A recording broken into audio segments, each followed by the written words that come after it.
সাধাৰণতে এটা বৈবাহিক সম্পৰ্ক ভাঙি যোৱাৰ আঁৰত বহুতো জটিল কাৰণ থাকিব পাৰে। সমাজ আৰু পৰিস্থিতি ভেদে এইবোৰ সলনি হয়। তথাপিও পত্নীয়ে স্বামীৰ সংগ ত্যাগ কৰা 5টা মুখ্য কাৰণ। নম্বৰ 1, আৱেগিক সংযোগৰ অভাৱ। মহিলাৰ বাবে সম্পৰ্কত আৱেগিক সুৰক্ষা আৰু সহযোগিতা অতি প্ৰয়োজনীয়।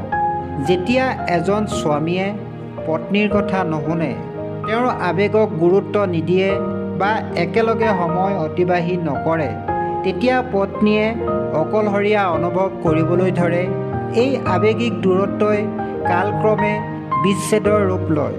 নম্বৰ 2, ঘৰুৱা হিংসা আৰু সন্মানৰ অভাৱ। শাৰীৰিক নিৰ্যাতন কেৱল এটা কাৰণ নহয়, মানসিক নিৰ্যাতন আৰু বাৰে বাৰে কৰা অপমানো বিচ্ছেদৰ এটা ডাঙৰ কাৰণ।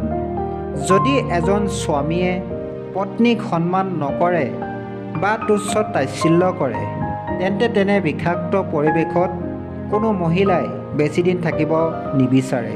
নম্বৰ 3, দায়িত্বহীনতা আৰু সমৰ্থনৰ অভাৱ। সংসাৰখন কেৱল এজনৰ নহয়।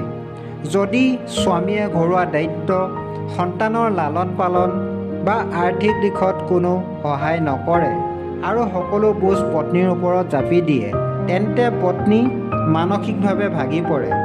এই অকলশৰীয়া যুঁজখনৰ পৰা মুক্তি পাবলৈ তেওঁলোক আঁতৰি যোৱাৰ সিদ্ধান্ত লয়।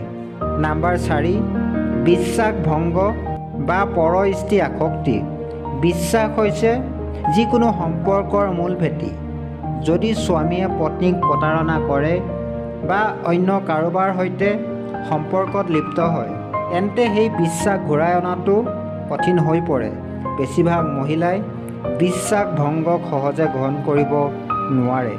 নম্বৰ 5, নিচাসক্তি। মদ, ড্ৰাগছ বা জুৱাৰৰ দৰে নিচাই এজন মানুহৰ চৰিত্ৰ আৰু পৰিয়ালৰ আৰ্থিক অৱস্থা ধ্বংস কৰে। নিচাসক্ত স্বামীৰ সৈতে জীৱন কটোৱাটো পত্নী আৰু সন্তানৰ বাবে অসুৰক্ষিত হৈ পৰে, যাৰ ফলত তেওঁলোকে নিজৰ ভৱিষ্যত সুৰক্ষিত কৰিবলৈ বিচ্ছেদৰ দৰে পথ বাছি লয়।